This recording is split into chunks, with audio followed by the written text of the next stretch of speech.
So students, as you all know, in last class, we talked about the structure of an atom. The structure of an atom. Atom का structure क्या होता है?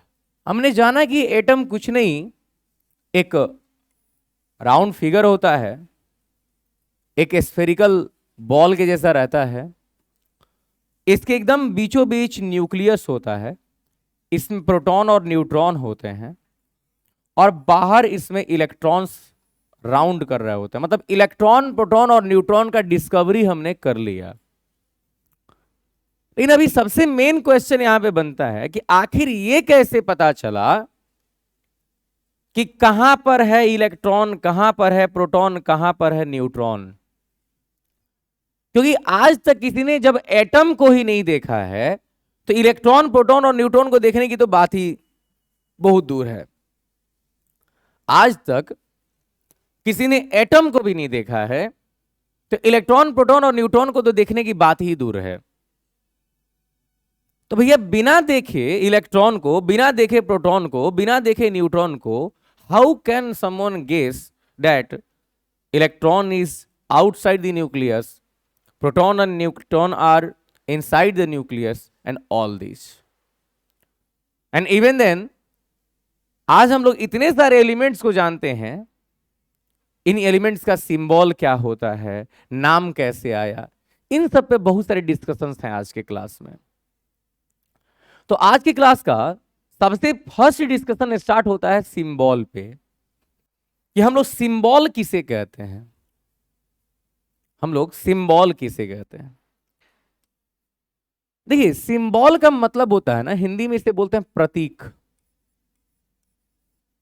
प्रतीक, या आप इसको sign बोल सकते हो। साइन, सिग्नेचर नहीं है, साइन है। साइन का मतलब होता है ना कि आप शॉर्टकट में किसी चीज को किसी को बता दो। जैसे हम एक खूब सुंदर सा एग्जाम्पल अगर मान के चलते हैं, मान लो ये रोड है और इस रोड पे यहां पे कोई स्कूल है बड़ा सा। तो स्कूल के पहले ही एक बोर्ड पे लिखा रहता है ऐसे ट्रायंगुलर बना के, और यहां पर एक ट्रायंगुलर बना के लिखा रहेगा, यहां से इधर के लोगों के लिए, यहां से इधर के लोगों के लिए लिखा रहेगा। अब मान लो वहां पर हम लिखें कृपया गाड़ी धीरे चलाए, यहां एक विद्यालय है और इसमें छोटे छोटे बच्चे पढ़ते हैं। कोई खूब स्पीड में गाड़ी लेके आएगा, कृपया धीरे पास, वो पढ़ ही नहीं पाएगा उसको। लेकिन उतने बड़े सेंटेंस को हम आराम से उसे समझा सकते हैं, किसी को समझा सकते हैं। एक छोटे से बच्चे का हम इस पर फोटो बना देंगे और उसके यहां पर बैग डाल देंगे। तो एक बच्चे का स्कूल ड्रेस में किसी बच्चे का फोटो और बैग अगर यहां पे लग गया तो कोई भी आदमी देखते ही समझ जाएगा कि अच्छा यहां पर कोई स्कूल है, वी शुड गो स्लो, हमें धीरे जाना चाहिए। तो सिंबल का मतलब होता है ना कि हम धीरे धीरे किसी भी चीज को स्टडी करने के लिए बहुत तरह के साइन बनाने स्टार्ट कर दिए, साइन बनाने स्टार्ट किए, शॉर्टकट्स बनाने स्टार्ट कर दिए, और इन्हीं शॉर्टकट्स को हम लोग सिंबल बोलते हैं। इन्हीं शॉर्टकट्स को हम लोग सिंबल बोलते हैं। जैसे हम लोग इसे क्या कहते हैं, सिंबल, हम लोग इंडिकेशन बोलते हैं। हमें पूछना होता है वेयर इज ही, तो हमें बताने की जरूरत नहीं कि ही इज देयर, हम ओनली साइन कर देते हैं। बुद्धि है, टांग ले जाओ, हाँ, तो ये हो गया सिंबल। जैसे आप लोग आज ABCD पढ़ते हो, A B C 1 2 3 पढ़ते हो, 1 2 3, ये सब सिंबल है, सिंबल, ये सब सिंबल है।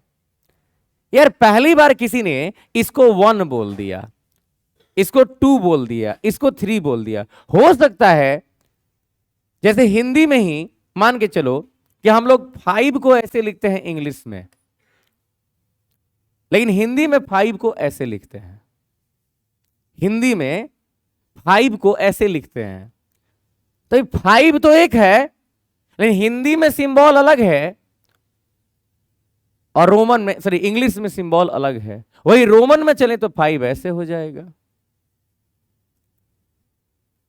तो ये सब सिंबल है, एक ऐसा मार्क, साइन, जिससे हम किसी चीज को शॉर्टकट में शो कर सकते हैं, दिखा सकते हैं, हर उस चीज को हम लोग सिंबल बोलते हैं। अब ये एक बहुत बड़ा चैलेंज था, ये एक बहुत बड़ा चैलेंज था साइंटिस्ट लोगों के सामने, क्योंकि जैसे ही जॉन डाल्टन ने, ये कहानी है कब की, 1802 की, उस समय जॉन डाल्टन ने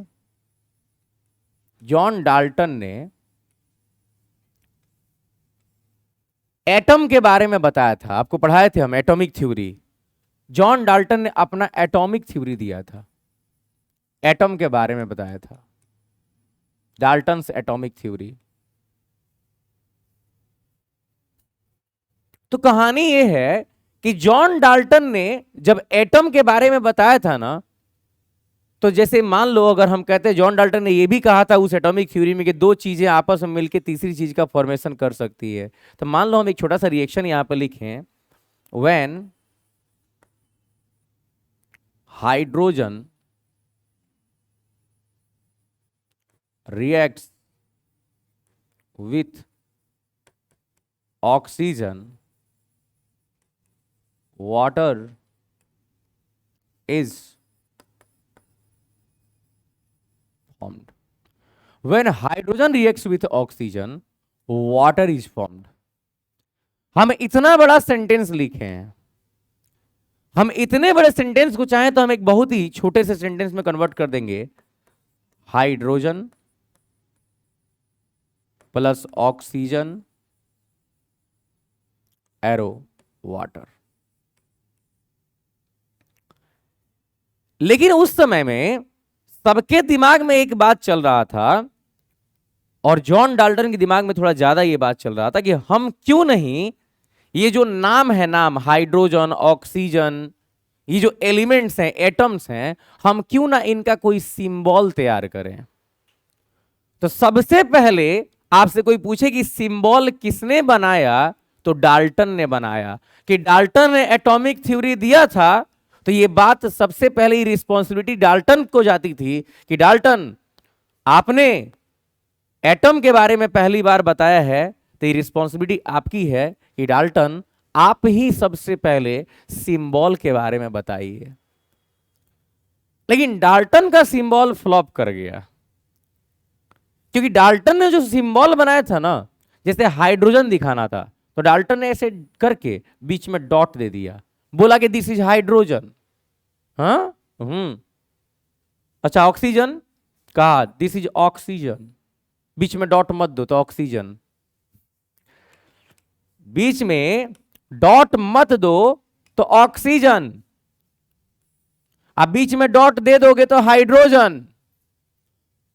अब मान लो हम कहें कि ये हाइड्रोजन है, ये ऑक्सीजन है, आई दोनों मिला के वाटर का फॉर्मेशन कर लिया। ये बड़ा अच्छा नहीं था ये। लोग इसको ना, भले ही लोग माने, उस समय फेमस तो खूब हुआ, ये काफी ज्यादा पॉपुलराइज हुआ चारों तरफ, लेकिन बड़ा जल्दी फ्लॉप कर गया कि लोग इसको एक्सेप्ट नहीं कर पाए, मजा नहीं आता था इसको पढ़ने में लोगों को। लेकिन जब बात पहुंची आगे, पहले इनको देख लिया जाए एक बार, यही था डाल्टन का सिंबल। इन्होंने सिंबल्स बनाते समय, जैसे मान लो यहां पे ऑक्सीजन है, इसके अंदर थोड़ा सा डार्क कर दिए तो कार्बन हो गया, डॉट कर दिए तो हाइड्रोजन हो गया, ऐसे 3 पार्ट में डिवाइड कर दिए तो फॉस्फोरस हो गया, प्लस लगा दिए तो सल्फर हो गया, आई लिख दिए तो आयरन हो गया, एस लिख दिए तो सिल्वर हो गया, एल लिख दिए तो लीड हो गया, पी लिख दिए तो प्लेटिनम हो गया, इधर साइड में डॉट डॉट दे दिए तो मरकरी हो गया। ये डाल्टन का सिंबल था। अभी हर किसी का, अभी हम आपको पढ़ा दिए, जस्ट अगले हम स्लाइड में जाएंगे, गुम, आप भूल जाओगे इसको, 2-3 दिन के बाद तक आप पूरी तरह से इसको भूल जाओगे। लोग इसको याद नहीं कर पाते थे। देखो, कोई भी नियम, कोई भी सिस्टम तभी चलता है ना जब वो आपके लायक हो, जब आप उसको अच्छे से उसमें इंटरेस्ट लो। लोग इस सिंबल में इंटरेस्ट नहीं लेते थे, पॉपुलराइज तो खूब हुआ, बहुत ज्यादा पॉपुलराइज हुआ। सो हम कह सकते हैं the representation of an element by a short name of the full name. किसी भी एलिमेंट का रिप्रेजेंटेशन उसके बड़े फुल नेम का शॉर्ट नेम जो तैयार किया जाता है, हम उसी को सिंबल कहते हैं।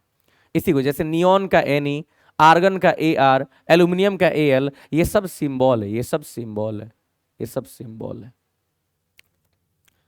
लेकिन जैसा हमने आपको बताया, ये फ्लॉप कर गया, ये पूरे तरह से फ्लॉप कर गया। फिर समय आया जब टेक्निक्स ऑफ राइटिंग सिंबल नया वाला आया। ये बात है 1813 की, 1813 की।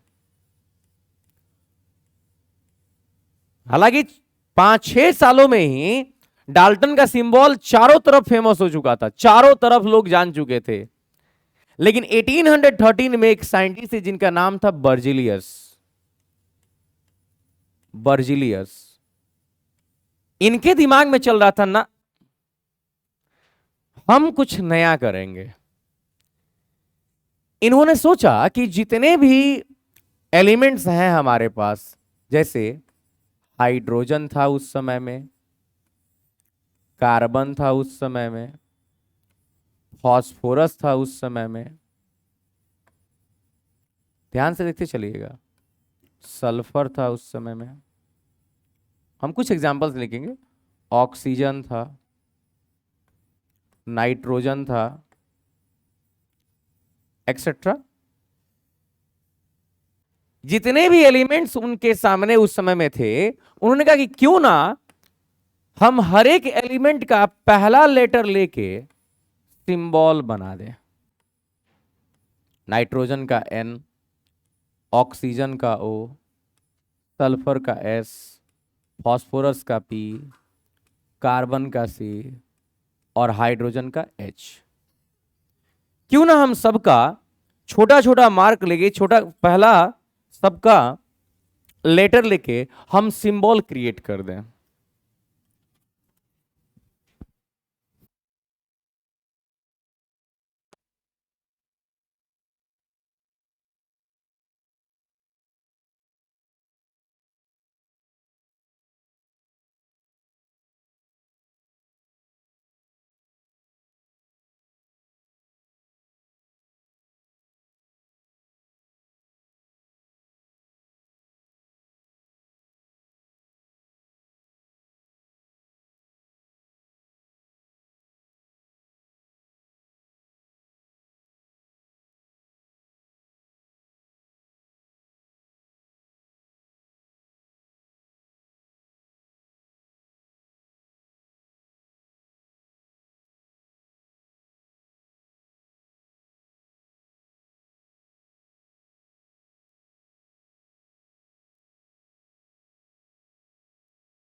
तो हम लोग यहां पर ये देख रहे हैं, हर एक एलिमेंट का पहला लेटर लेके और सिंबल बना दिए इन्होंने। लेकिन सिंबल बनाने के कुछ ही दिनों के बाद में एक मिस्टेक सामने आया, जब और नए नए एलिमेंट्स खोजे जाने लगे। जैसे हीलियम मिल गया, जैसे कैल्शियम मिल गया, है ना, जैसे मैग्नीशियम मिल गया,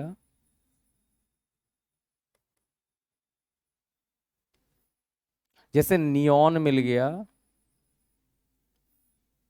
ना, ये सभी, जैसे निकेल मिल गया,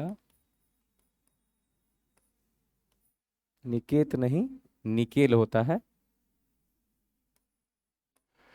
जब और नए नए एलिमेंट्स आए ना, तो दिक्कत ये सामने आया कि यार पहला लेटर अगर हम ले भी लेते हैं, तो पहला लेटर तो पहले से हो चुका है हाइड्रोजन के लिए। तो अब प्रॉब्लम था कि अब क्या करें। तो इन्होंने कहा कि अब एक लेटर नहीं बल्कि दो लेटर लिया जाएगा, एक लेटर नहीं बल्कि सिंबल के लिए दो लेटर लिया जाएगा, बर्जिलियस ने कहा। और ये टेक्निक इनका ज्यादा फेमस हुआ, ये इससे ज्यादा फेमस हुआ। ये पहला लेटर, हर एक एलिमेंट का पहला लेटर तो रहेगा ही रहेगा, पहला लेटर तो रहेगा ही रहेगा, जैसे एन, एन, एम, सी, पहला तो रहेगा ही रहेगा।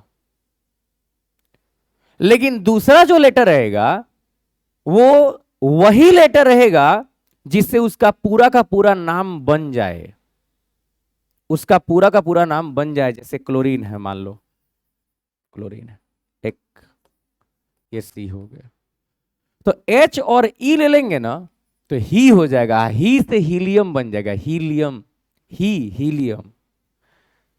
सी ए के और कै से कैल्शियम बन जाएगा। लेकिन एम और ए लेते ना तो मा हो जाता, अब मा से मैग्नीशियम नहीं बनेगा। तो हुआ कि क्या करें, तो एम और जी लिया, मग, अब मग से मैग्नीशियम हो जाएगा, मग से मैग्नीशियम हो जाएगा, है ना। एन ई तो नियॉन हो गया, एन आई तो निकेल हो गया, और सी एच लेते तो कोनो क पड़ता कोनो च पड़ता, दिक्कत हो जाता ना। तो प्रॉब्लम हुआ कि ऐसा लिया जाए कि पूरा नाम बने, तो सी के साथ एल लिया, कल, कल माने क्लोरीन, कल मीन्स क्लोरीन बन जाएगा। तो दो लेटर लिया गया, तो ये टेक्निक सामने आया। तो बर्जिलियस ने नया सिस्टम लाया, सिंबल का नया सिस्टम लाया। कुछ एलिमेंट्स ऐसे भी हैं अपने दुनिया में, कुछ एलिमेंट्स अपने दुनिया में ऐसे भी हैं जिनका नाम अंग्रेजों ने रखा था। और आप जानते हो कि अंग्रेज किसी का भी नाम रखेंगे तो लैटिन में ही रखेंगे। जैसे सोडियम का नाम कैलियम रख दिया, सॉरी नाइट्रियम रख दिया, सोडियम का नाम नाइट्रियम रख दिया था सब, वो सब पहले से। तो नाइट्रियम से उठाया गया Na। जैसे पोटासियम का नाम कैलियम रख दिया था सब, कैलियम रख दिया था सब, तो कैलियम से उठाया गया के। तो अब इसी चीज को हम लोग को समझना है यहां पे। तो according to chemists the technique और system of symbol writing in Greek system and Dalton system became popular. आजकल के केमिस्ट बताते हैं कि पुराने जमाने में, मनमीत हमसे बताता है लोग कि क्या हुआ था पुराने जमाने में, जब ग्रीक लोग आए थे ना, तो ग्रीक लोगों का और डाल्टन लोगों का जो सिस्टम था ना बड़ा फेमस हुआ था, चारों तरफ खूब चलता था, बट इट डिडंट सर्वाइव, ये जिंदा नहीं रह सका ज्यादा दिन। फिर हुआ क्या, इन 1813 1813 में बर्जिलियस जी आया ना जी। अब बर्जिलियस आया और आके बोला कि मनमीत सर को बोला और कुछ नया हम लोग डिस्कस करना चाहते हैं। आप थे नहीं तो हमसे ही डिस्कस हुआ, proved to be more effective. इनका सिंबल राइटिंग ज्यादा इफेक्टिव था। जैसे इनके अनुसार पहला केस, the first letter of the English, French और Latin name is used as symbol, पहला लेटर यूज किया जाएगा। जैसे हाइड्रोजन का H, कार्बन का C, ऑक्सीजन का O, आयोडीन का I, सल्फर का S, बोरॉन का B, फ्लोरीन का F, फास्फोरस का P, यूरेनियम का U, पहला लेटर सबका यूज किया जाएगा। लेकिन जब और सभी खोजे जाने लगे एलिमेंट्स जिसमें दो नेम एक ही लेटर से आने लगा, तब उस समय में दिक्कत आया। When the name of two or more elements start with the same letter, जैसे H से हीलियम, H से हाइड्रोजन, N से नाइट्रोजन, N से निकेल, N से नियॉन। जब और सभी एलिमेंट्स का खोज होने लगा और जब एक से ज्यादा नेम्स सेम लेटर से आने लगे, उस समय में एक पहला लेटर लिया गया और दूसरा अदर इंपोर्टेंट लेटर लिया गया उसके नाम का, और पहले लेटर को कैपिटल में और दूसरे लेटर के स्मॉल में लिखा गया। तो इसलिए होता है जैसे मैग्नीशियम का Mg, ब्रोमीन का Br, बेरियम का Ba, सिलिकॉन का Si, एल्यूमिनियम का Al, लिथियम का Li, क्रोमियम का Cr। होता है ना इससे।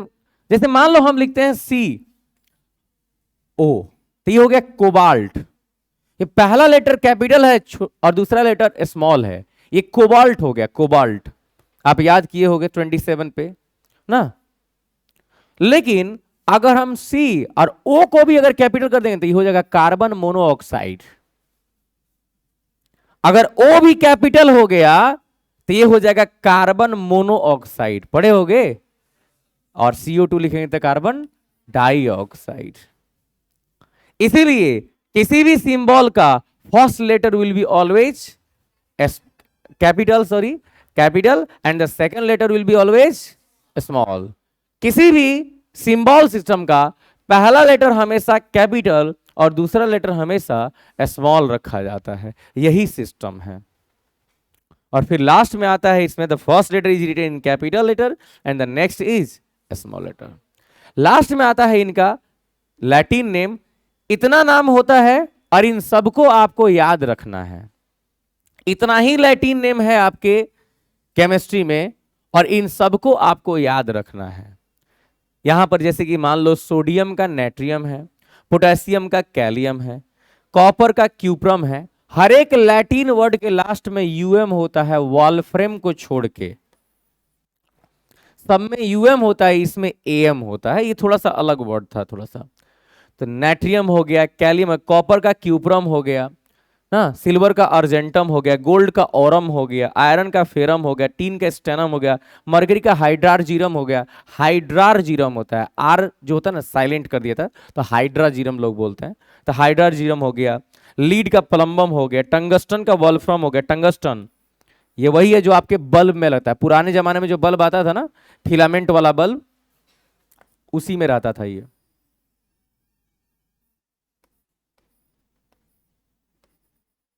तो ये जो फिलामेंट है ना, दिस इज डब्लू, ये डब्लू है, इसी के नीचे 10 करोड़ रुपए हैं। ठीक है ना। चलिए, तो ये हो गया वॉल्फ्रम। एंटीमनी का होता है स्टीबियम, एस्टीबियम होता है स्टीबियम। चलिए, ये आपको याद होना चाहिए। ये आज का HW हो गया। एटॉमिक नंबर सुनना था आज लास्ट दिन था आप लोगों का एटॉमिक नंबर के लिए। डोंट वरी, लास्ट में 2-4 आदमी को पूछेंगे, घर भेज देंगे। चलिए, अरे याद करने की जरूरत नहीं यार, कल पूछ लेंगे। चलो चलो, इस पे ध्यान दो। टॉपिक है मास नंबर और एटॉमिक मास।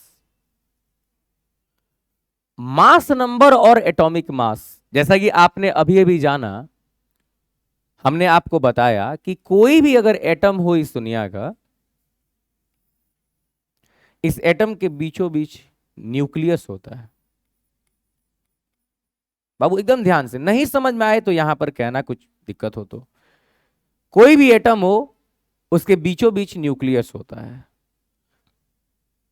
कैसे पता चला वो पढ़ेंगे हम लोग।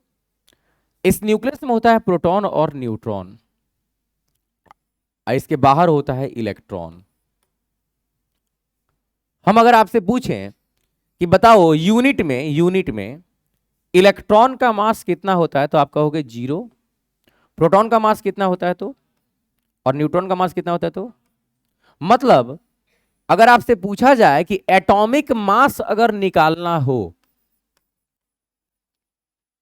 एटॉमिक मास अगर निकालना हो तो हमें क्या करना चाहिए, तो सर इलेक्ट्रॉन के पीछे मत पड़िए। किसके पीछे पड़िए? प्रोटॉन एंड, वैसे हम किसी के पीछे नहीं पड़ते हैं ना जी। अब लोग हमारे पीछे पड़ रहे हैं तो अलग बात है। तो प्रोटॉन और न्यूट्रॉन, ये दो को बस अगर हम ऐड कर देंगे तो एटॉमिक मास निकल जाएगा। यस और नो? यस और नो? चलो, इसका मतलब ये हुआ कि all the mass of atom is proton and neutron. Atom का जितना भी मास है वो सब प्रोटॉन और न्यूट्रॉन पे है। इसका मतलब ये हुआ कि एटम का पूरा मास कहां होता है? न्यूक्लियस में होता है।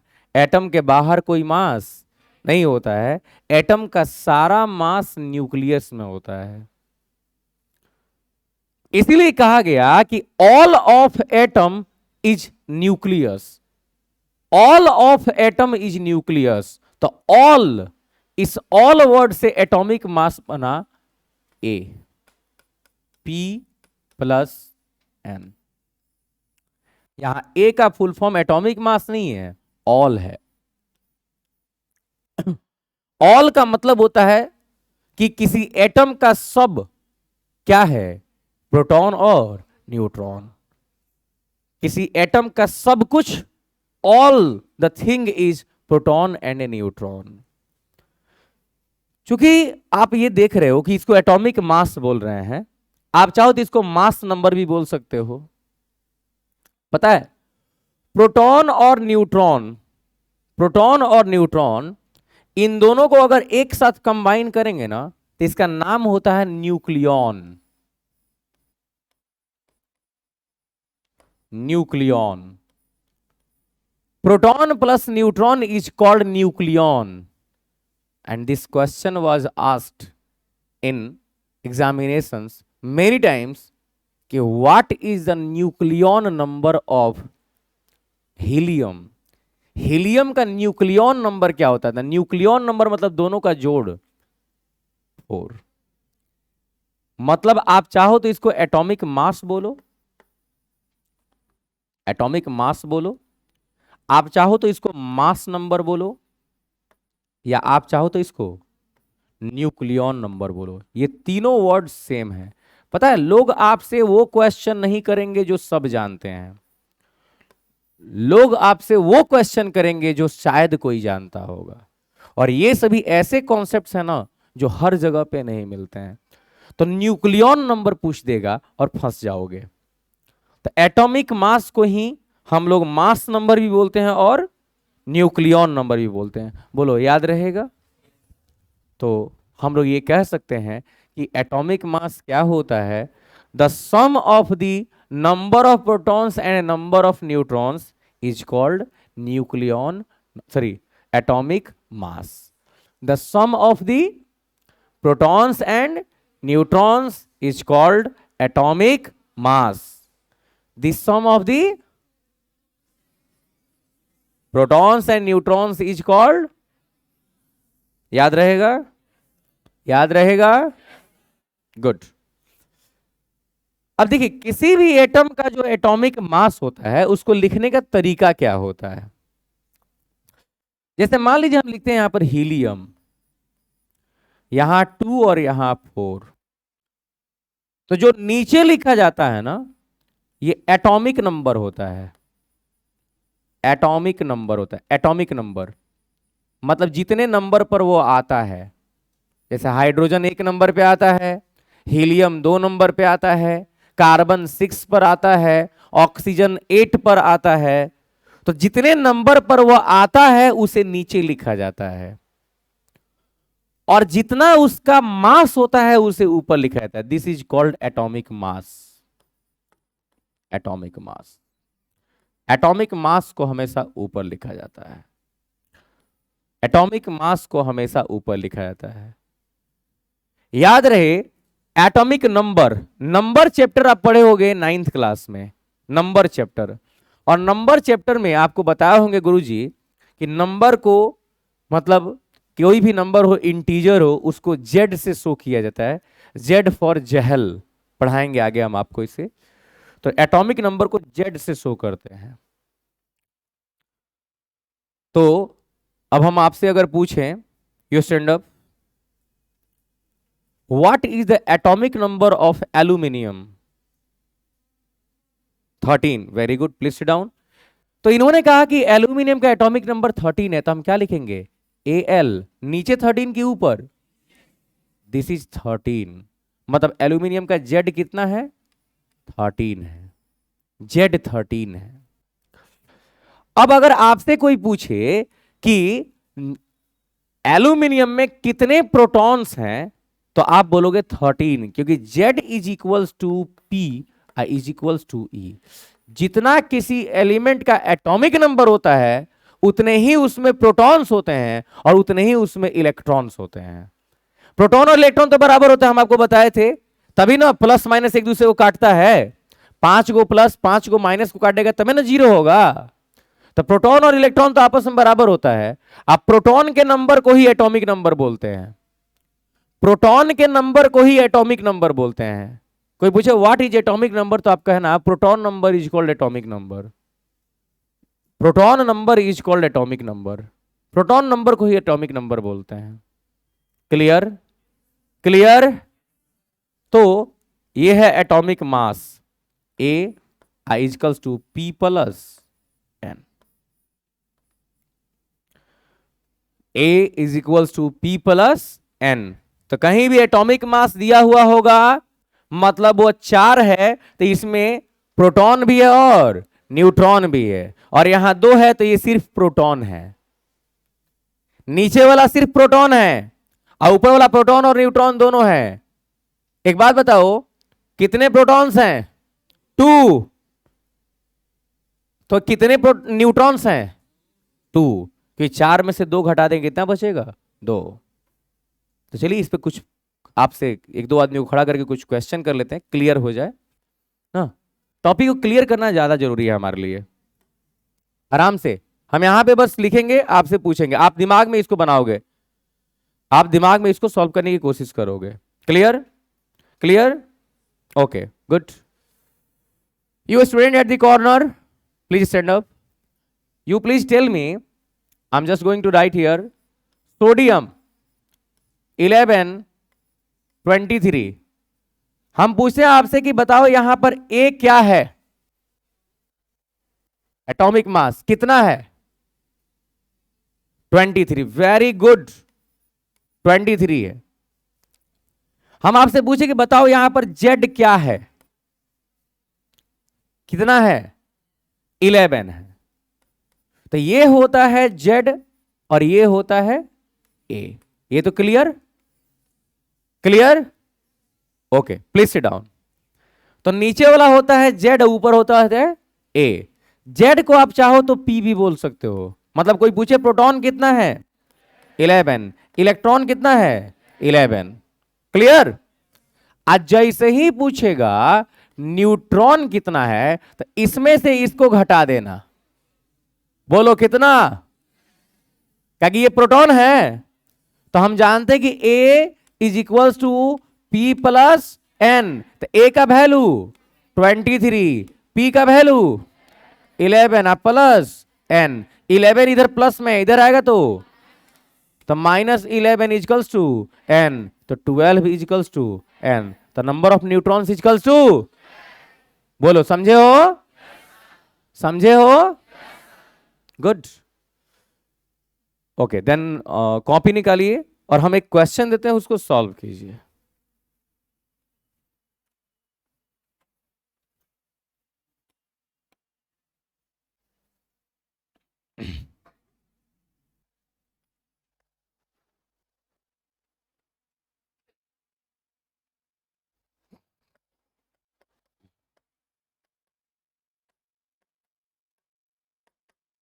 बनाएंगे इसको, कोई किसी को दिखा, मतलब कोई किसी से चीट ना करे। नहीं समझ में आएगा उसके लिए हैं हम। आपका अगर बन जाए, only raise the hand and down, हाथ ऊपर करके डाउन कर लीजिए, हम समझ जाएंगे। ओके कुछ बोलने की जरूरत नहीं है। ओके गुड, ठीक, काफी लोग बना रहे हैं, एक बार चेक कर लीजिए। यहां पे ओके ए है 27, पी है 13, ई है 13, आई इसमें से इसको घटाएंगे तो 14। पूरा जिनका जिनका क्लियर है, जब चारों सही है रेज द हैंड प्लीज। जिनका चारों सही है हैंड्स डाउन। मिस्टेक हो गया कोई दिक्कत नहीं है, अगले बार अच्छे से बनाएंगे। चलिए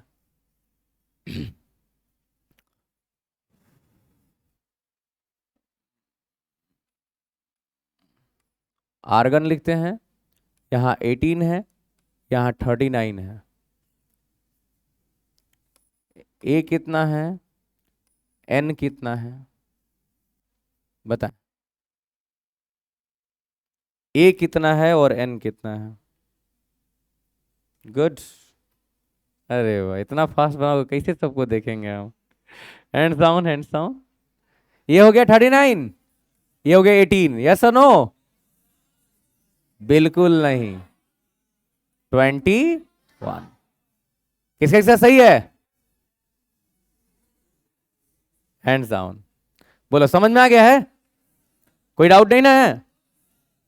तो एटॉमिक मास से या किसी चीज का नंबर निकालने से अगर क्वेश्चन आएगा तब आप लोग भली भांति उसको बता दोगे, चिंता नहीं करना है। चलो आगे बढ़ते हैं। तो व्हाट इज मास नंबर और atomic mass? The total number of protons and neutrons present in the nucleus of an atom is called mass number और atomic mass. Clear? The proton and neutron together called nucleon. Proton और neutron को एक साथ nucleon बोलते हैं। Hence it is also known as nucleon number. हम लोग atomic mass को न्यूक्लियन नंबर के नाम से भी जानते हैं। It is denoted by A and taken from the word all, because all of the nucleus are protons and neutrons. Nucleus का सब कुछ ना, न्यूक्लियस का सब कुछ, सुनते हो ना, तमेव माता च पिता तमेव। न्यूक्लियस कहता है कि तुम ही हो माता पिता, तुम ही हो, मतलब जो हो तुम ही हो ना जी। हाँ जी, हाँ।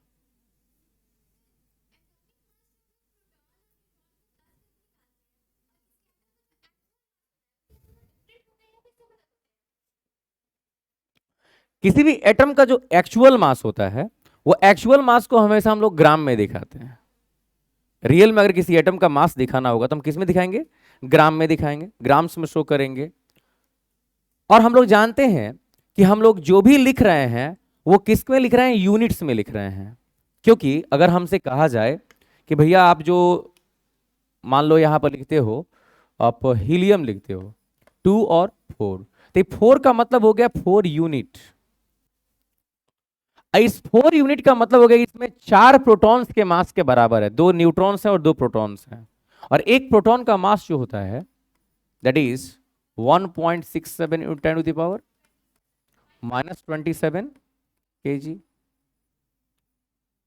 या फिर ग्राम में शो करेंगे। क्लियर? तो जब हम इसमें शो करेंगे तो that will be called like its actual mass. Real मास कहता है, या ग्राम एटॉमिक मास भी आप इसको बोल सकते हैं। क्लियर? लेकिन जो हम लोग शो करते हैं यहां पर, जो यहां पर शो करते हैं वो यूनिट्स में शो करते हैं। और यूनिट्स स्टडी करने के लिए बस यूज किया जाता है।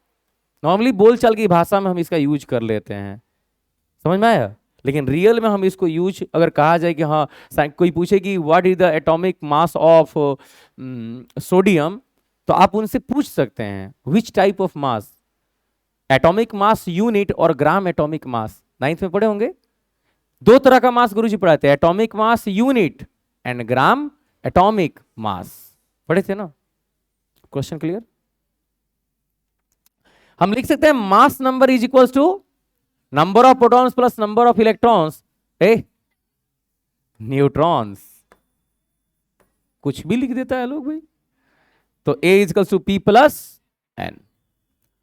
Structure of an atom. अब आता है टॉपिक कि आखिर एटम का स्ट्रक्चर क्या होता है, कैसे पता चला। चलिए कहानी सुनाते हैं खूब सुंदर सा। हम एक इसका डेट लिस्ट बनाते हैं, बहुत शॉर्टकट में डेट लिस्ट, बहुत बड़ा नहीं करेंगे, स्टोरी पूरी हो चुकी है, ध्यान से प्लीज। सबसे पहले कहानी स्टार्ट होता है ये 1802 से। इस समय में जॉन डाल्टन नामक एक साइंटिस्ट थे जिन्होंने अपना एटॉमिक थ्योरी दिया था, एटॉमिक थ्योरी दिया था। और आप जानते हैं कि जॉन डाल्टन के एटॉमिक थ्योरी के अनुसार एटम इज इनडिविजिबल। एटम किसी चीज से मिलके नहीं बना है, एटम को हम डिवाइड नहीं कर सकते हैं। क्लियर? क्लियर? तो जब एटम के अंदर भाई मेरे कुछ है ही नहीं तो एटम का स्ट्रक्चर क्या? ये तो लास्ट थिंग है ना, एटम क्या है, लास्ट थिंग है, इसके बाद में कुछ नहीं है। लेकिन जब 1820 आया, ये बदल गया ना जी, 20 आया, तो एक साइंटिस्ट आए जिनका नाम था क्या, विलियम प्राउट। इनके मन में था कि ना, एटम लास्ट चीज नहीं है, एटम के अंदर भी कुछ है। और विलियम प्राउट ने यह माना था कि सभी एटम्स के भीतर हाइड्रोजन है। क्या है, सभी एटम्स के भीतर हाइड्रोजन है। लिखवाए थे हम आप लोगों को, ये पूरा कॉन्सेप्ट लिखवा दिए हैं। विलियम प्राउट का मानना था कि all the atoms are made up of hydrogen atom, all atoms are made of hydrogen atoms. इनका नाम रखा गया था प्रोटाइल्स, इनका नाम रखा गया था प्रोटाइल्स।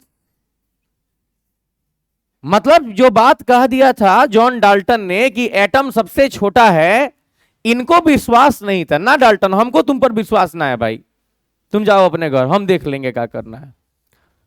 और जैसे ही डाल्टन अपने घर गए, इन्होंने अनाउंसमेंट कर दिया, फेसबुक पर पोस्ट डाल दिया कि ना ना ना, डाल्टन भाई जन बोला है वो बात गलत है, हर एटम के भीतर कुछ होता है। क्या होता है, कुछ कुछ होता है। क्या होता है भाई यार, यही होता है हाइड्रोजन होता है। बोलो क्लियर। तो विलियम प्राउट ने ये बात कह दिया। अब इसी बात पे डिपेंड होके बात कब की है, 1904 में, 1904 में, जब इलेक्ट्रॉन का डिस्कवरी हो चुका था, उस समय में एक साइंटिस्ट थे जिनका नाम था जे थॉमसन।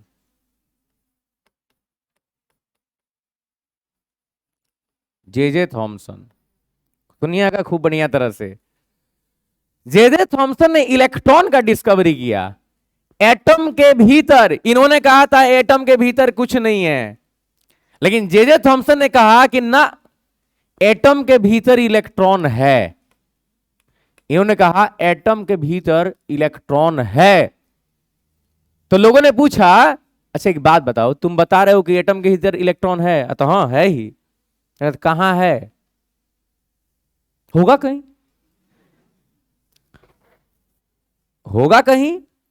लेकिन इनके दिमाग में चल रहा था कि सही बात है, लोग हमसे पूछेंगे। अब मान लो कि ये बहुत बड़ा घर है, ये बहुत बड़ा घर है, इस घर में पूरा अगर बिल्डिंग का बात करें तो आपको हम ऐसे जगह पर भी रख देंगे, खोजते खोजते लोग हार जाएंगे, आप नहीं मिलोगे, ऐसा ऐसा खुफिया जगह है इसमें। अब ये बहुत बड़ा घर है और आप कह रहे हो कि मनमीत सर हो ना हो इसी में कहीं ना कहीं है। लोग पूछे कहां है ये बताओ, अब होंगे इसी में कहीं होंगे, अब हम कह जाने कहां है। लेकिन आप अगर बोले हो कि मनमीत सर इसमें है, तो आपकी जिम्मेवारी है इस बात को बताना कि मनमीत सर इस घर में कहां है। वही बात था जे थॉमसन का। जे थॉमसन ने कहा कि नहीं, एटम के भीतर इलेक्ट्रॉन है। तो लोगों ने पूछा बताओ कि इलेक्ट्रॉन कहां है। तब इन्होंने 1904 में इस बात को बताया। इस बात को बताने के लिए इन्होंने एक अपना मॉडल दिया, अपना मॉडल दिखाया। देखो ऐसा है एटम, और ये मॉडल था वाटरमेलन का। वाटरमेलन या इसको प्लम एंड पडिंग मॉडल बोलते हैं, सब पढ़ाएंगे अभी, don't worry. Plum and pudding model बोलते हैं।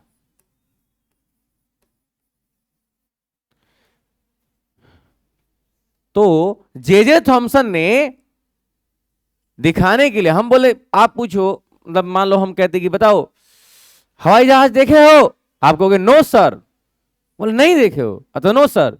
हम बोले रुको तुम लोग को हवाई जहाज दिखाते हैं। तो हम कहें ये हवाई जहाज ऐसे होता है, तो हाँ, तो हाँ देखो हवाई जहाज ऐसे होता है, ऐसे, तो हाँ, और हवाई जहाज ऐसे होता है। सब किसी को अलग अलग हवाई जहाज दिखा दिए, सब उसी को देख रहे हैं। वही बात था इनका। जे थॉमसन पूरी दुनिया को ना एक दूसरे एटम दिखा दिए थे। ये कहे कि वाटरमेलन देखे हो ना, वाटरमेलन के जैसा होता है।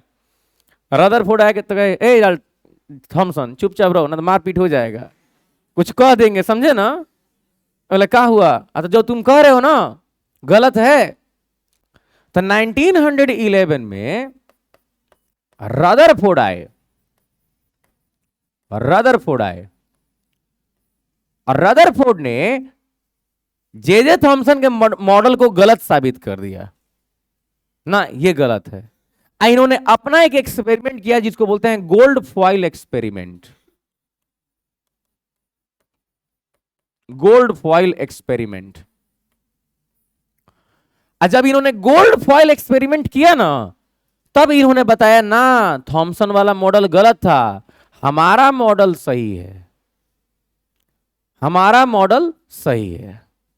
लेकिन 2 ही साल के बाद में 1913 में नील्स बोर ने इनके मॉडल को कहा रदरफोर्ड चुप, एकदम चुप, हम बताते हैं तुम्हारा मॉडल गलत है।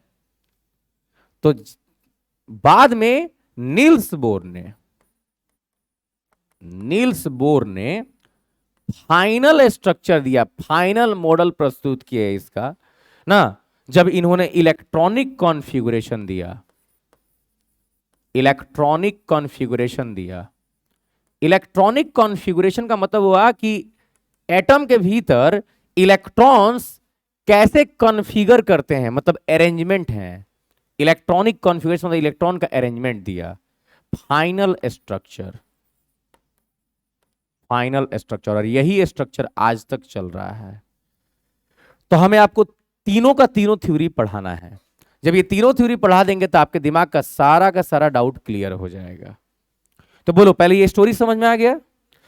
स्टोरी कहता है कि जॉन डाल्टन कहते हैं कि एटम के भीतर कुछ नहीं है, एटम किसी चीज से बना हुआ नहीं है।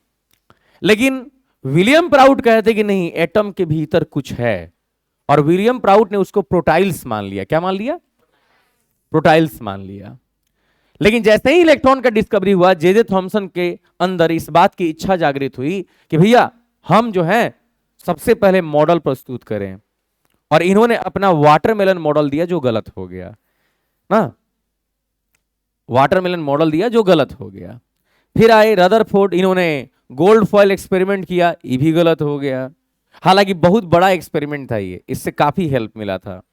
और फाइनली आए नील्स बोर ना, और इनका हम लोग मॉडल आज तक पढ़ते आ रहे हैं। तो चलिए बारी बारी एंड पारा पारी एक एक करके सबको पढ़ाते हैं ना। स्ट्रक्चर ऑफ एटम का मतलब हुआ कि एटम का स्ट्रक्चर क्या है। अगर आपसे कोई बोले कि हमारे स्टमक का स्ट्रक्चर क्या है, तो हमारे स्टमक के मतलब हमारे ये जो बेली है, बेली मैंने पेट होता है, इसका स्ट्रक्चर क्या है?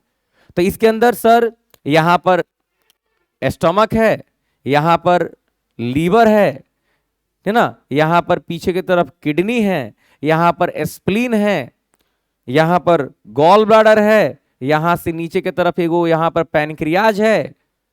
हम अंदर देखे हैं ना, हम अंदर देखे हैं। एक दिन एक आदमी सो रहा था, तब भीतर घुस के झांक लिया, झांके तो देखे हई देखो अंदर तो ढेर कुछ है। जल्दी जल्दी जाके लोग को बताए, तब लोग माना, लोग को भी दिखाए ना। अब ज्यादा कुछ नहीं देखे, खाली पेटे भर देखे ना, तो ज्यादा प्रॉब्लम हो जाता। ऐसे हम आप लोग जानते हैं बायो के स्पेशलिस्ट टीचर हैं, तो हम तो नहीं कुछ ज्यादा पढ़ लिए। चलिए कोनो बात नहीं, ज्यादा पढ़े हैं तो काम में करेगा आप लोगों के लिए। आ जाओ। The discovery of electrons and protons suggested that atoms are divisible. जैसे ही इलेक्ट्रॉन और प्रोटॉन का डिस्कवरी हुआ, लोगों ने मान लिया कि भाई जॉन डाल्टन ने जो बोला था एटम डिविजिबल है, डिविजिबल नहीं है, ये बात गलत है। जब इलेक्ट्रॉन प्रोटॉन है मतलब एटम भी डिविजिबल है, and they do not an inner structure. कहा जाता है they do have an inner structure, इसके अंदर एक स्ट्रक्चर है। After the discovery that atoms contain electrons and protons, it became necessary to find out how these electrons and protons were arranged inside the atom. जैसे ही atoms, electrons और protons की discovery हुई, वैसे ही लोगों के दिमाग में अब ये टेंशन हो गया कि इलेक्ट्रॉन प्रोटॉन को खोज तो लिए, लेकिन इलेक्ट्रॉन प्रोटॉन कहां है एटम में, इसका पता लगाना जरूरी है ना जी, इसका पता लगाना जरूरी है। मान लीजिए कि कोई आदमी है, वो यहां से भाग गया ना, इंडिया छोड़ के, आपके कोई फ्रेंड है इंडिया छोड़ के भाग गए ना, फॉरेन कहीं किसी कंट्री में चले गए, नेपाल में ना, वो भी फॉरेन है ना, है, भाग गए, तो पता लगाना, मालूम है कि नेपाल में, अरे पता लगाना जरूरी है कहां पर है, कोई बात है, इसमें पता लगाना जरूरी था कि इलेक्ट्रॉन प्रोटॉन कहां पर है।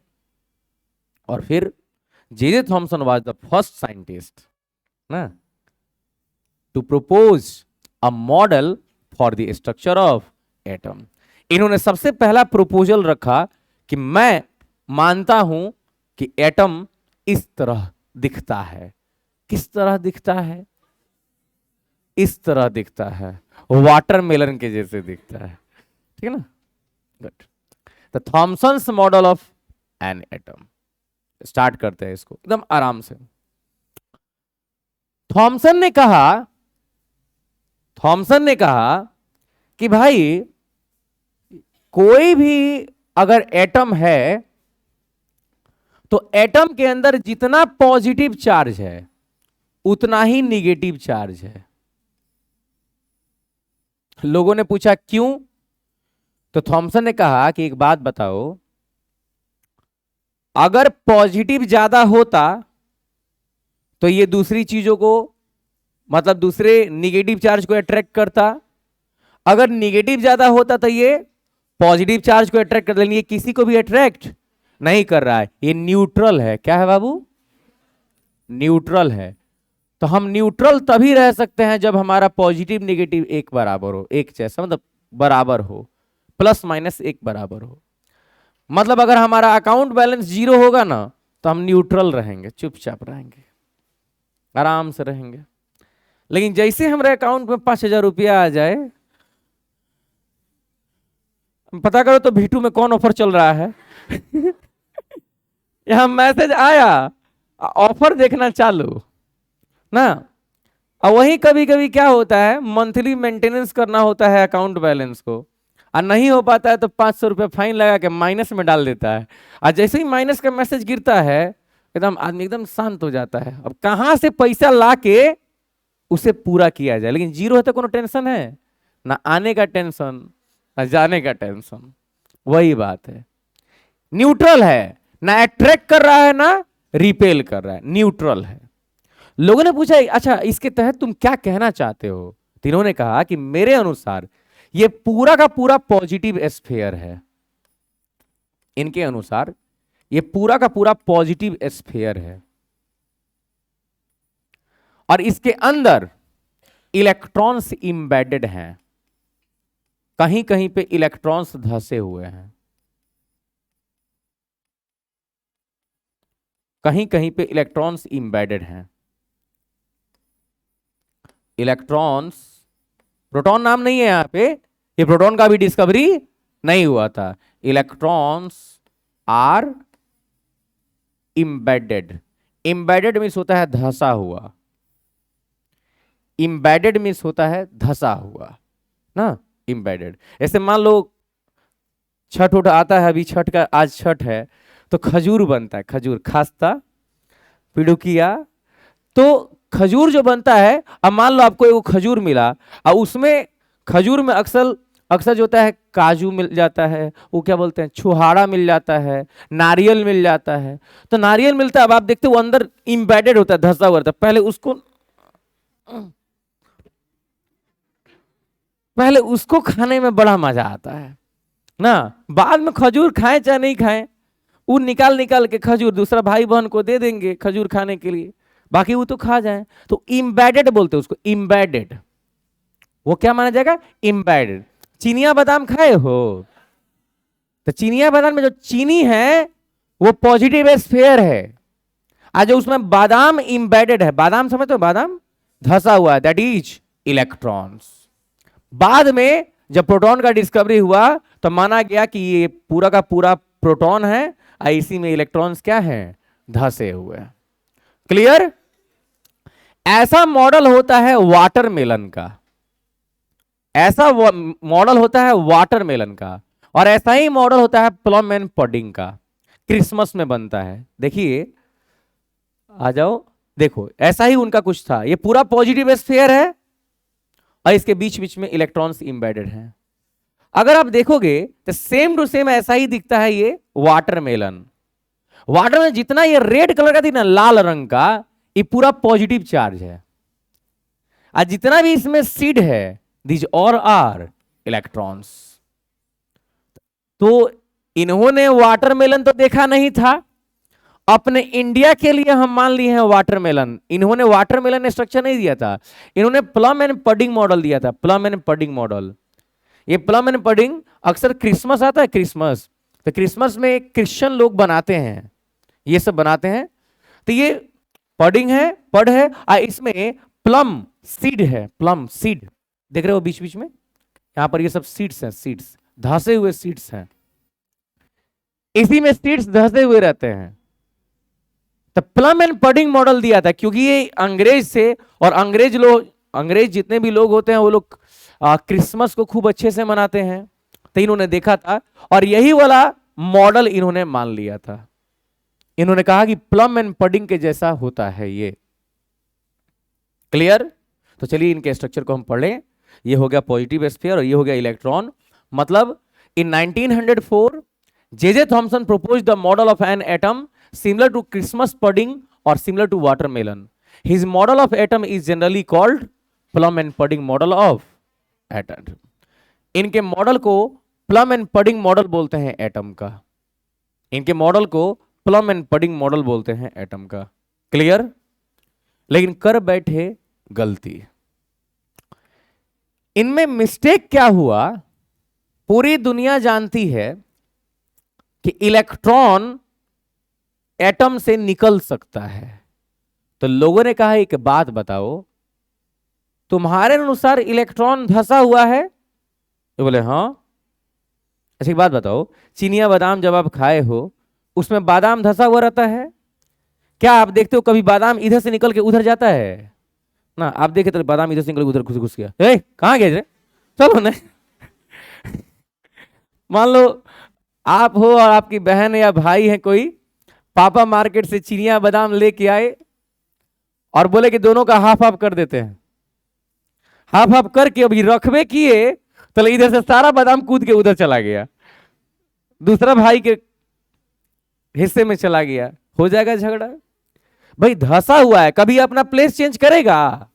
नहीं चेंज करेगा। धंसा हुआ ही अपना प्लेस चेंज नहीं करेगा।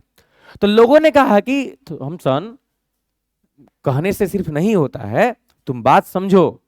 तो हम बोले क्या समझे बताओ?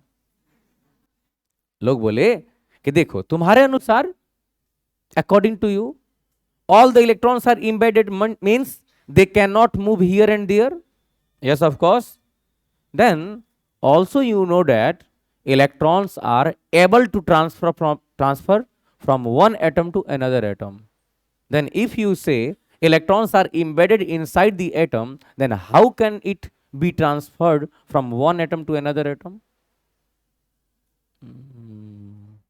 बात तो सही है, means your model is wrong. हाँ, मॉडल कैसे रॉन्ग हो जाएगा? अच्छा तुम ये बात मानते हो कि नहीं कि तुम्हारा जो कॉन्सेप्ट है ये गलत है? तो हाँ ये तो है, मतलब मॉडल रॉन्ग है। और कुछ कहो ना, कैसे पकड़ो चाहे वैसे पकड़ो, मॉडल तो तुम्हारा रॉन्ग है। इस मॉडल को रॉन्ग प्रूफ कर दिया गया। तब आया रदरफोर्ड का मॉडल। रदरफोर्ड के दिमाग में ना बड़ा इधर उधर का बात चलते रहता। रदरफोर्ड सोचे यार कैसे पता लगाएं कि यहां पर इलेक्ट्रॉन्स और प्रोटॉन्स कहां कहां पर हैं। रदरफोर्ड के दिमाग में ये बात चल रहा था, इनको समझ में नहीं आ रहा था इस बारे में। तो रदरफोर्ड ने इसका पता लगाने के लिए एक एक्सपेरिमेंट किया, gold foil experiment. Gold foil experiment इन्होंने एक फॉयल, गोल्ड फॉयल लिया ना, गोल्ड फॉयल हम आपको दिखाते हैं, ये गोल्ड है, घिसते घिसते उजला हो गया है, कोई बात नहीं ना। तो हम आपको बताते हैं कि गोल्ड फॉयल एक्सपेरिमेंट क्या होता है। इन्होंने गोल्ड का फॉयल लिया, फॉयल मींस होता है पत्थर, पतला सा फॉयल लिया, उसकी जो मोटाई थी ना, मोटाई बहुत कम थी, बहुत कम। It was 0.00004 centimetre. अगर 3 जीरो देखो तो मीटर, मिलीमीटर हो जाएगा, और 4 जीरो देखो तो सेंटीमीटर हो जाएगा। ठीक, इतना मोटा था। सोचो, इतना पतला ना, इतना पतला, कितना पतला है, एकदम पतला सोने का पत्थर लिया, और इस सोने के पत्थर पे इन्होंने लाइट जलाया। इस लाइट में लाइट नहीं था, बल्कि वही था जो न्यूट्रॉन के खोज में यूज हुआ था, अल्फा पार्टिकल्स। देखेंगे, मान लीजिए हम यहां पे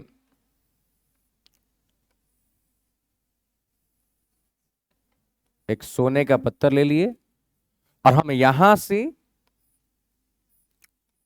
एक सोर्स ऑफ लाइट यूज किए, और यहां से लाइट के ढेर सारे रेज निकले,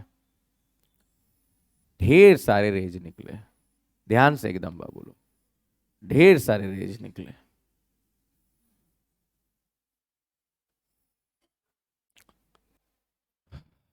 तो रेज तो बहुत सारे गए, पार्टिकल्स तो बहुत सारे गए, ये सब के सब अल्फा पार्टिकल्स हैं, alpha particles. Alpha particles positive होते हैं, पॉजिटिव होते हैं। इन्होंने ऑब्जर्व किया कि कुछ पार्टिकल्स सीधे चले गए,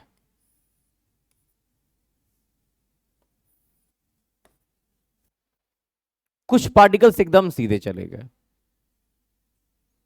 कुछ पार्टिकल्स अंदर जाने के बाद मुड़ गए,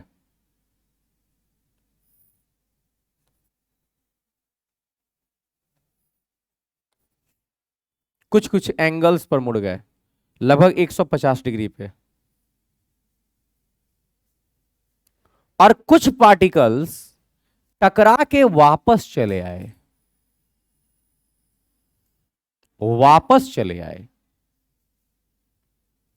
अब इनके दिमाग काम नहीं कर रहा था कि आखिर हो क्या रहा है।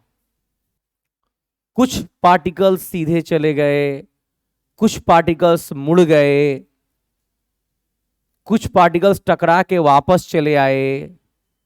Why all this happening?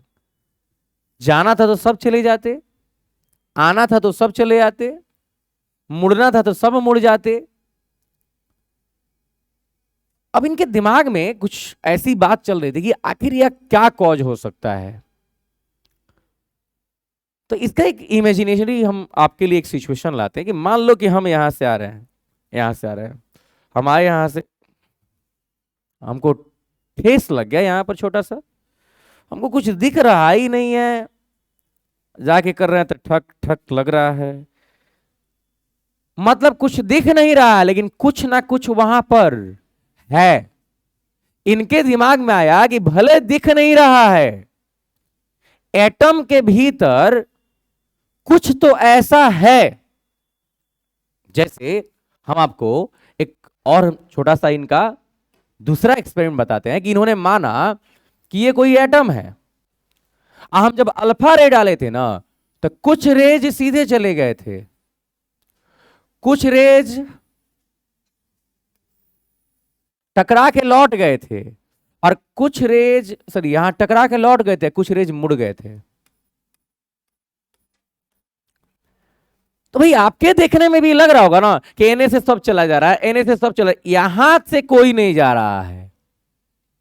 हो ना हो, कुछ तो ऐसा है जो इस जगह पर बैठा हुआ है। जो इससे दूर है वो चला गया, जो दूर है वो चला गया, जो पास आया उसको भगा दिया, और जो डायरेक्ट उसी पर जा रहा था उसको लौटा दिया। हो ना हो दिमाग में इनके आया कि कुछ तो है जो बीच में बैठा हुआ है। और दूसरी बात कि सारे के सारे अल्फा रेज पॉजिटिव थे।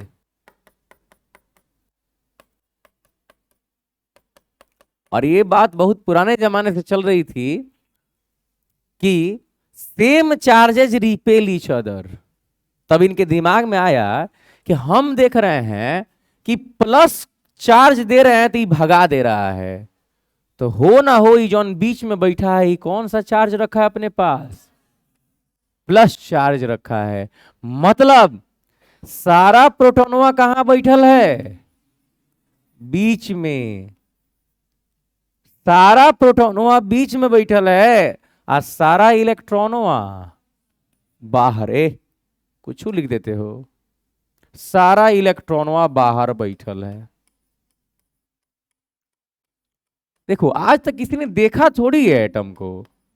अगर देखना पॉसिबल होता तो हमें इसी लगा कि देख लेते, अच्छा बता देते सब किसी को ऐसे ऐसे। देखा किसी ने थोड़ी है। मतलब ये बात का खुलासा हो गया कि इलेक्ट्रॉन बैठा है न्यूक्लियस के बाहर, अब प्रोटॉन बैठा है न्यूक्लियस के अंदर। न्यूट्रॉन तो मिलवे नहीं किया है, तो प्रोटॉन बैठा है न्यूक्लियस के अंदर और इलेक्ट्रॉन बैठा है न्यूक्लियस के बाहर।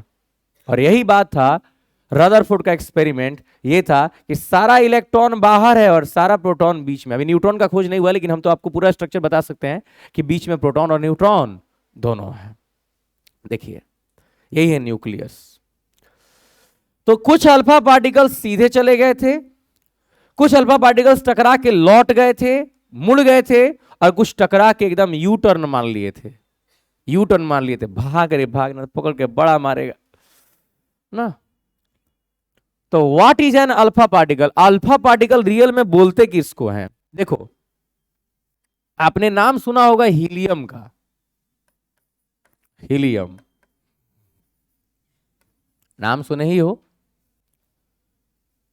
तो हीलियम के अंदर से अगर हम दो गो इलेक्ट्रॉन को निकाल लें तो हीलियम बन जाएगा He2+,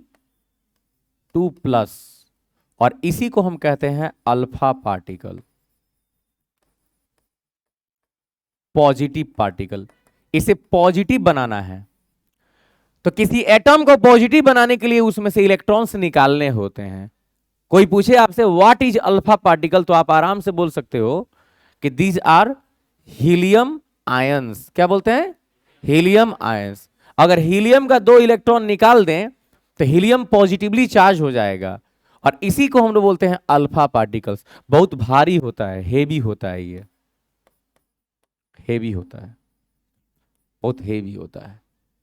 इसी को हम बोलते हैं अल्फा पार्टिकल। इसी को कहीं कहीं भेजा जाता है। जाओ मारपीट करके आओ, देख लेंगे हम ना। यही है अल्फा पार्टिकल। बोलो क्लियर हुआ? कोई पूछेगा व्हाट इज अल्फा पार्टिकल, तो then what you will answer? When helium loses 2 electrons it becomes positively charged and this is called alpha particle. इसी को अपन अल्फा पार्टिकल बोलते हैं। तो वही है, alpha particles are nucleus of helium atoms. Helium के nucleus को बोलते हैं alpha particle. It has charge of +2। The fast moving alpha particle have a good amount of energy. अब एक बात बताओ, हमारा अगर वजन ज्यादा हो, मान लो हम 200 kg के हैं, अब हम फास्ट दौड़ने लगे और कोई एक 50 किलो का आदमी आगे खड़ा हो और यहाँ 200 किलो का जीता जागता नमूना दौड़ते आके मारे धक्का, तो 50 kg का कितना ऊपर जाएगा सोच लो। तो भैया जो अल्फा पार्टिकल है बड़ा भारी है, और जब ये फास्ट मूव करेगा ना तो इतना ना ज्यादा एनर्जी होता है कि किसी को उड़ा देगा। देखा आपने कल न्यूट्रॉन को उड़ा दिया था, उड़ाया था, आज देखिए खुदे उड़ गया। Next, the mass of an alpha particle is 4 unit. Alpha particle का जो मास होता है ये 4 यूनिट्स होता है, 4 यूनिट होता है। अल्फा पार्टिकल का जो मास होता है ये 4 यूनिट होता है। हर एक पॉइंट से क्वेश्चन बनाते हैं हम टेस्ट के लिए, हर एक लाइन से हम टेस्ट में क्वेश्चन बनाते हैं, याद रखिएगा। डोंट वरी, ये सब आप लोगों को जो नोट्स मिला है उसमें सब दिया गया है, हम हर एक लाइन से क्वेश्चन बनाते हैं। Next, why did Rutherford use a gold foil? Question आएगा कि सर सिल्वर का यूज कर देते। हाँ जी,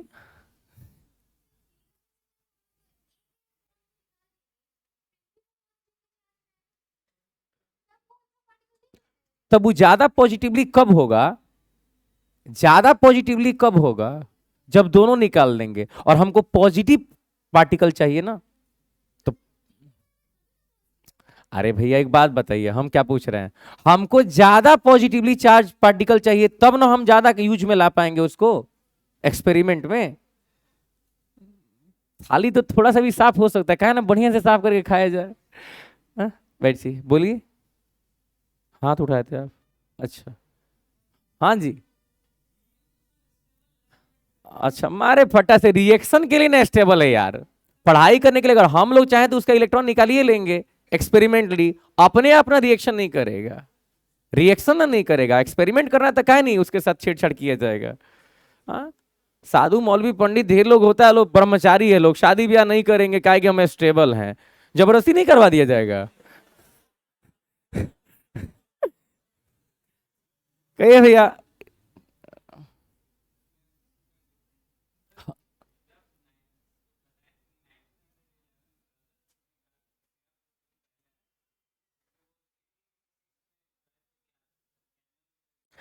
तो काहे नहीं ये मान लिया गया कि इलेक्ट्रॉन ही पहले आया था, क्या कि उसके पहले तो वही बात कर रहे हैं। लेकिन इलेक्ट्रॉन, इसी को हमने क्या बोला कि भैया मानने के लिए कुछ भी माना जा सकता है। रदरफोर्ड ने मान लिया कि भाई इलेक्ट्रॉन तुमसे पहले मेरा कैथोड रे आया था, लेकिन इन्होंने ये नहीं देखा कि कैथोड रे से, सॉरी एनोड रे आया था, इन्होंने ये नहीं देखा एनोड रे से पहले कैथोड रे आया था, तो इन्होंने मान लिया, तो क्या कीजिएगा? कोई तर्क नहीं है इसके पीछे, कुछ दिया ही नहीं था बुक में। और हम मिले थे उनसे, पूछियो नहीं पाए थे, लेकिन हम कुछ दिन बाद जाने वाले हैं पूछने, पूछ के आएंगे तो बताएंगे जी। कहिए, हो गया? ए इतना कंप्लीट हो ना? सुनो ना, कुछ और बात है। अब हुआ क्या कि लोगों के मन में आया कि सर जी आखिर वो एल्यूमिनियम का नहीं यूज किए, सस्ता होता, सिल्वर का नहीं यूज किए, सस्ता होता, सोने यूज करेंगे तो करेंगे, ये कौन सा बात हुआ? Why? Very good, please sit down. Malleable property की वजह से gold is highest malleable substance, इससे ज्यादा मैलिएबल कुछ नहीं होता है। आप जानते हो डक्टिलिटी भी सबसे ज्यादा इसी का होता है। 1 ग्राम गोल्ड से हम 2 किलोमीटर वायर तैयार कर सकते, धागा तैयार कर सकते, उसका थ्रेड तैयार कर सकते हैं। तो गोल्ड को एकदम पतला तैयार करना आसान था, लेकिन एल्यूमिनियम या सिल्वर को उतना पतला करते तो फट जाता, टूट जाता, लेकिन ये स्टेबल रहता है, स्टेबल रहता है। दैट्स वाई इसी का यूज किया गया। तो he selected a gold foil because he wanted a thin and as thin as, जी एंड थीन एज नहीं, as thin as thin a layer as possible, जितना पतला हो सके उतना पतला एक लेयर चाहते थे।